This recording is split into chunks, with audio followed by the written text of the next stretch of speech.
Hi, I'm Ellen McCauley. I'm at Pray It Off in Syracuse, New York, and now I'm going to talk about something that I really want everyone to pay very close attention to. Self-sabotage. Self-sabotage happens in all areas of our lives. Some people think, I can't be happy. I don't have enough money. So therefore, they're not happy.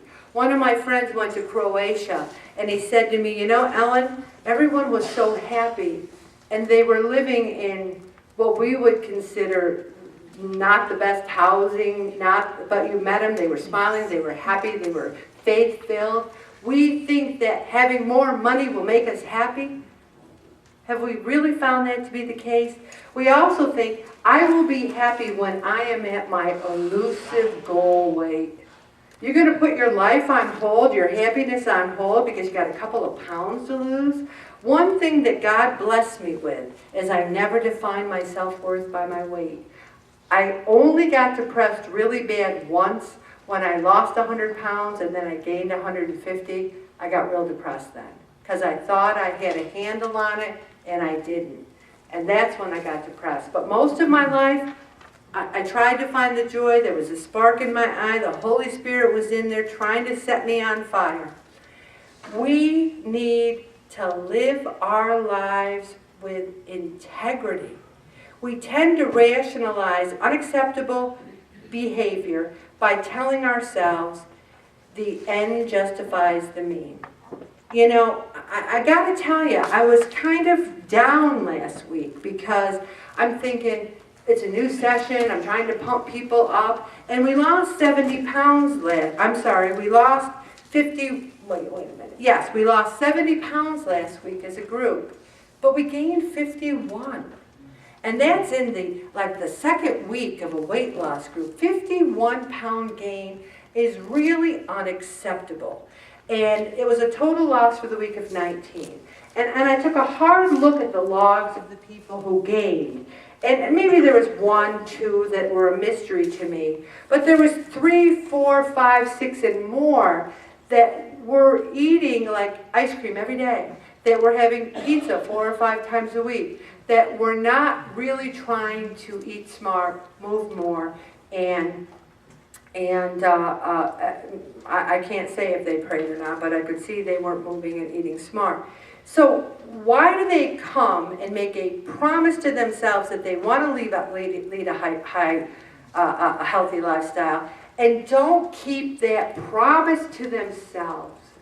How many times have we not kept promises to ourselves, but we would kill ourselves before we break our word to someone else? A million times. We would say, oh, I'm going to pick you up at 7 o'clock in the morning to take you to the doctor's. And that person's expecting you to pick them up at 7 to go to the doctor's, and you say, oh, you know what, I just didn't feel like it. Didn't show up. No, you'd be there 7 o'clock picking them up. But when we say to ourselves, I'm going to eat smart and move more, and then we don't do it, we're breaking a promise to ourselves. Even though you know you should do something, you still don't do it. Not doing what works also includes doing things which experience tells you does not work for you. The favorite lines at the scale are, I know. I say to people, wow, you really need to move. I know. How come you didn't drink any water? You need to drink that water. I know. No one ever says, water? What are you talking about? Everybody says, I know. You know what to do, and yet you don't do it. You want more time for yourself, yet you decline to do anything realistic about it. You say, I don't have enough time to exercise, so you don't. This is crucial advice. When you're in a hole, the first thing to do is stop digging. Stop digging yourselves. Are you allowing others to run your life? You're so busy pleasing, doing everything for everybody that you have no time for yourself and your own healthy lifestyle. Do you think your children want you not to be healthy? Do you think your children say, if you say, you know what, we've had a very busy week, kids, but Friday night's for mom. You know, I'm going to, go to the gym and you're going to, stay here, whatever. We live in such a helicopter parenting society where the kids say, Mom, I want you to jump, and we're in the air. You know? We need to take care of ourselves. Also, we think we're always right. So I'm not losing weight, so God must not care about it. You know, we have these impressions of the way life is, and we automatically believe our own thoughts, even when we're wrong. You break your word to yourself. I can't tell you how many people pledged to lose weight over the summer, and they broke their word to themselves. Now, I'm not saying that you didn't, like people who didn't try, like let's say you said you were going to lose 15 pounds, which I thought was too much to say anyway, and you lost 12. That's not breaking your word to yourself. That's trying darn hard and getting darn close. But if you said you were going to lose 5 pounds and gain 12, is that breaking your word to yourself? Perhaps. You believe only carefully selected evidence, and you decide you already know the truth. You say to yourself, I've been on every diet plan in the world, and pray it off's not going to work anyway, but I'm just going because it looks good on my resume. Yes, I belong to a weight loss group. I'm trying really hard. No, you're not. Also, emotional defending. I had more people come up to me last week and say, I didn't appreciate when you mentioned, you know, about how I had pizza 4 or 5 times this week, because I felt like everyone was looking at me. I said, really? Because at least 27 people had pizza 4 or 5 times last week. So they were probably looking at themselves. So we all think it's about us. Oh, Ellen's saying people aren't trying. She's so mean. No, you know, I wish I had a cushy life like Ellen. I could lose weight then. If I had a nice husband like Ellen, I could lose weight. Why do we compare ourselves to everybody else? Why don't we just compare ourselves with us? Also, we think because we failed before, we're going to fail again. It is not true. It is not true. You need to talk positive to yourself. You need to believe that. There was a good thing in there on failure, and I can't find it, what failure stands. Oh, FAIL stands for first attempts in learning. I love that. And you know what? You might have first attempts in learning, and then do it again, and again, and again, and never stop learning until we have our last breath. Also, you're denying the obvious. If you think that you're doing the best you can and you don't see the results, there could be something else going on. Take my situation, for example. I tried,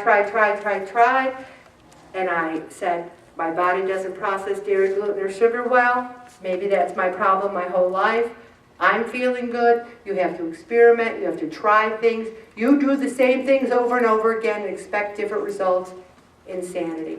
Improve your strength. I've got beautiful pictures in here, and you might be sitting there going, oh my gosh, this is too easy for me. I demand a harder workout. And you're doing nothing. So I suggest you start with this easy workout, kick its butt, and then work on the harder stuff, okay?